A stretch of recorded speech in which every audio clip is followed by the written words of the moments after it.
फातिमा की रानी माँ, प्रभु यीशु की माँ, आसरा तू ही है माँ।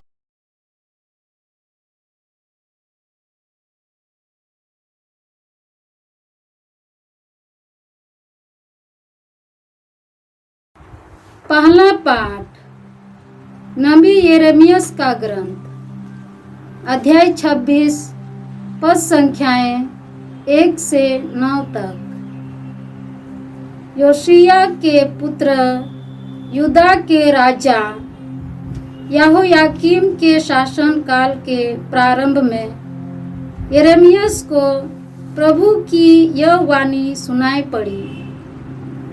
प्रभु यह कहता है, प्रभु के मंदिर के प्रांगण में खड़ा होकर यूदा के सब नगरों के निवासियों को संबोधित करो जो वहां आराधना करने आते हैं। जो कुछ मैं तुम्हें बताऊंगा यह सब उन्हें सुनाओगे, एक शब्द भी नहीं छोड़ोगे। हो सकता है कि वे सुने और अपना कुमार्ग छोड़कर मेरे पास लौट आए।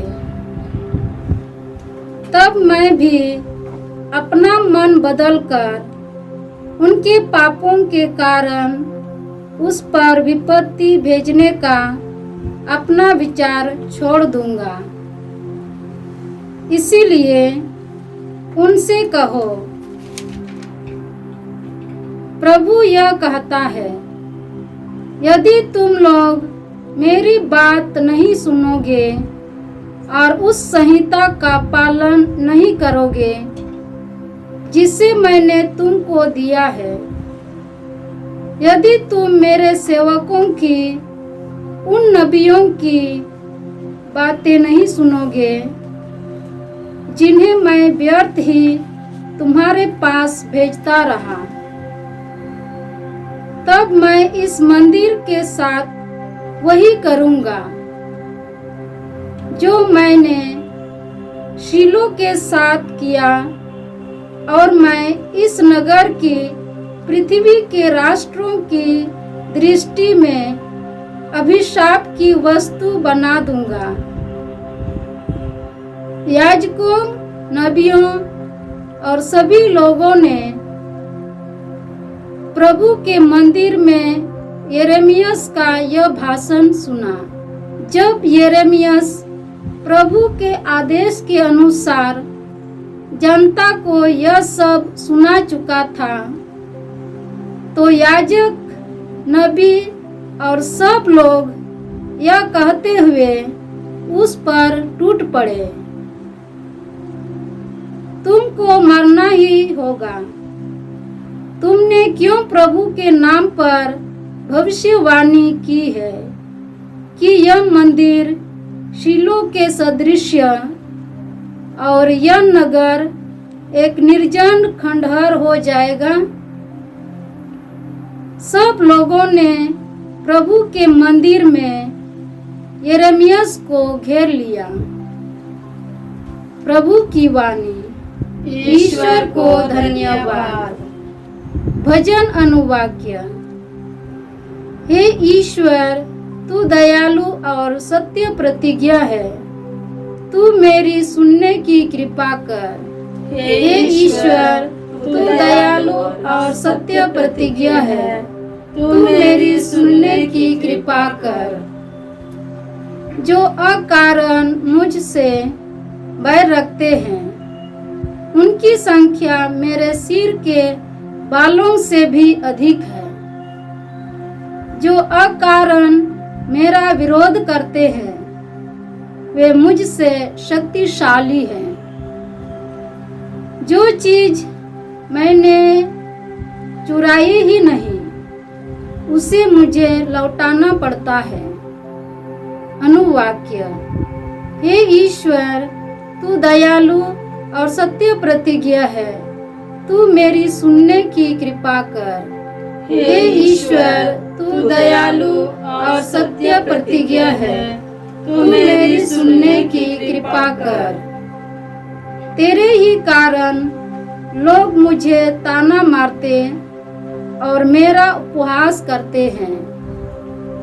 तेरे ही कारण मेरे भाई मुझे पराया समझते हैं और मैं अपने माता के पुत्रों में परदेशी सा बन गया हूँ, क्योंकि तेरे घर का उत्साह मुझे खा जाता है। तेरी निंदा करने वाले मेरी निंदा करते हैं। अनुवाक्य। हे ईश्वर, तू दयालु और सत्य प्रतिज्ञा है। तू मेरी सुनने की कृपा कर। हे ईश्वर, तू दयालु है और सत्य प्रतिज्ञा है। तू मेरी सुनने की कृपा कर। हे प्रभु, यही उपयुक्त समय है। मैं तुझसे प्रार्थना करता हूँ। हे ईश्वर, तू दयालु और सत्य प्रतिज्ञा है। तू मेरी सुनने की कृपा कर। अनुवाक्य। हे ईश्वर, तू दयालु और सत्य प्रतिज्ञा है। तू मेरी सुनने की कृपा कर। हे ईश्वर, तू दयालु और सत्य प्रतिज्ञा है। तू मेरी सुनने की कृपा कर। जय घोष। हालेलुया। प्रभु का वचन सदा ही बना रहता है। उस वचन का सुसमाचार आप लोगों को मिल गया है। हालेलुया। प्रभु आप लोगों के साथ हो और आपकी आत्मा के साथ। संत मत्ती के अनुसार प्रभु यीशु ख्रिस्त का पवित्र सुसमाचार। हे प्रभु, तेरी महिमा हो।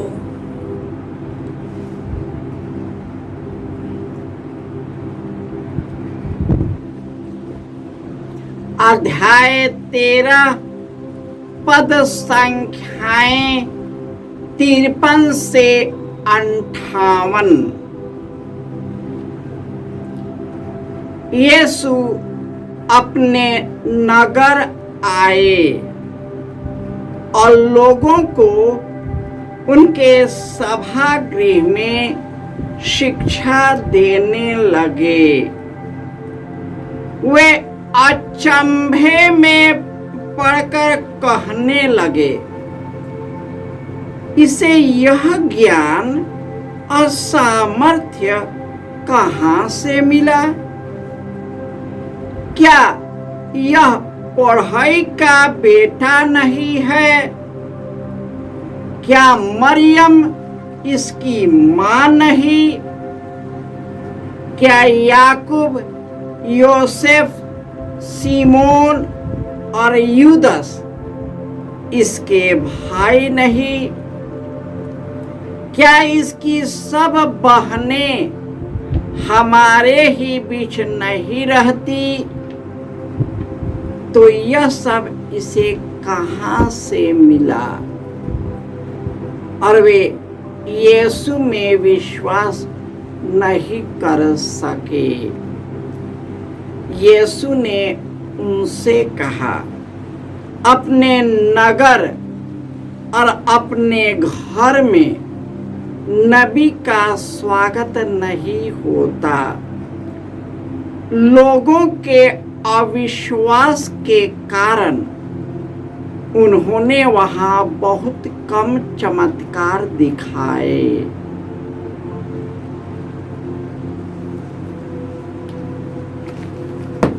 यह प्रभु का सुसमाचार है। हे ख्रिस्त, तेरी स्तुति हो। ख्रिस्त में प्यारे भाइयों और बहनों, ईश्वर का वचन कहता है, जो मुझे प्यार करता है मेरी आज्ञाओं का पालन करता है। मैं 1000 पीढ़ियों तक अपना कृपा दृष्टि बरसाता रहूंगा। और जो ईश्वर को प्यार करता है और उसके विधान के अनुसार बुलाए गए हैं, उसके कल्याण के सभी बातों में ईश्वर उसकी सहायता करता है। ईश्वर यहूदी और इस्राएलियों का ईश्वर था। वह उसका रक्षक था, उनका सर्वेश्वर था, शक्तिशाली उद्धारकर्ता था। ईश्वर ने इन्हें वे चिन्ह और चमत्कार दिखाए जो कभी न सुना गया था न देखा गया था, और ईश्वर ने उसे अपनी प्रजा बनाया। जो प्रतिज्ञाएं उन्होंने इब्राहिम से किया था, उन सभी प्रतिज्ञाओं को उन्होंने पूरा किया। परंतु इनके वंशज आने वाले पुत्र और पुत्रियां ईश्वर के मार्ग से भटक गया, पाप और कुकर्म में फंस गया। मनुष्य द्वारा निर्मित लोहे, सोने, चांदी, लकड़ी और पत्थर के मूर्तियों की पूजा करने लगे। जिस ईश्वर ने अपने बाहुबल से उन्हें एक नया देश दिया था, उसी ईश्वर को उन्हें परित्याग किया, उसकी वाणी का विद्रोह किया, उनकी सलाह को नहीं माना।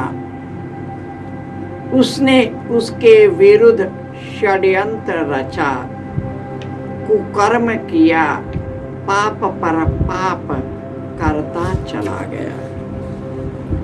इसलिए ईश्वर यिर्मयाह नबी को भेजते हैं, तुम मेरे लोगों के पास जाओ, क्योंकि मेरे लोग मेरे साथ विश्वासघात किया है, मेरे मार्ग से भटक गई है।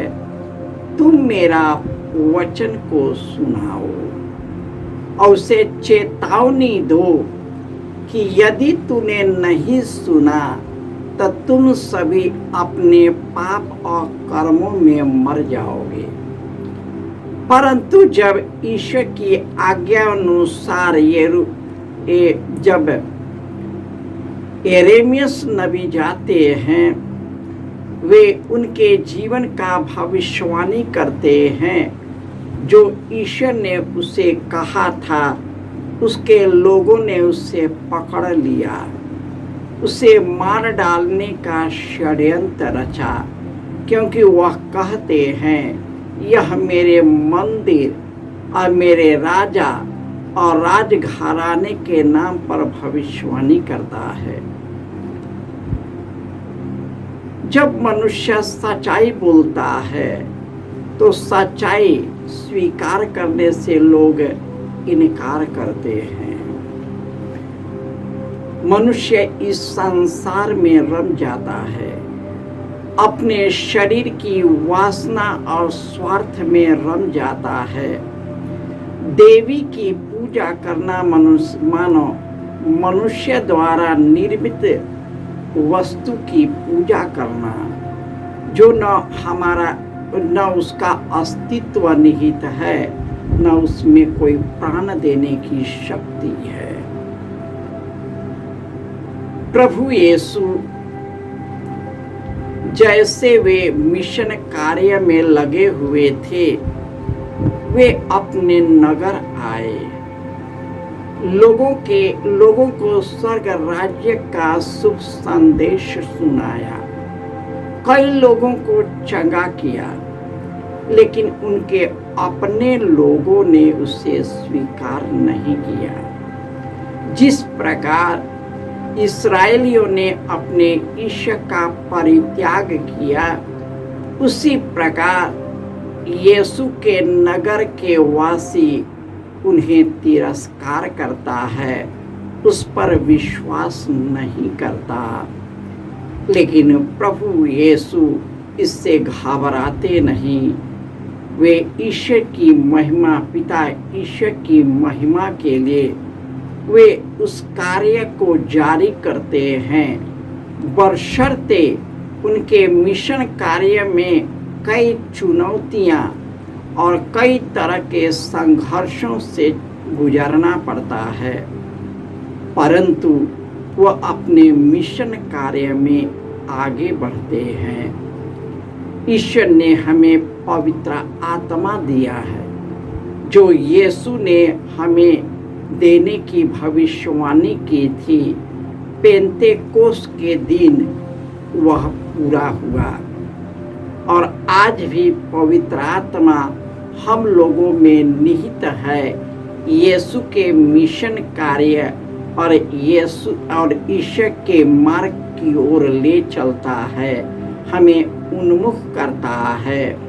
चाहे दुख हो, तकलीफ हो, चुनौतियाँ हों, विपत्तियाँ हों, अत्याचार हो या मरण संकट का समय हो, हम घबराते नहीं, क्योंकि हमारी जिंदगी ईश्वर के हाथों में है। वही हमारे इस शरीर का रूपांतरण करेगा और हमें अपने महिमामय शरीर के अनुरूप बनाएगा।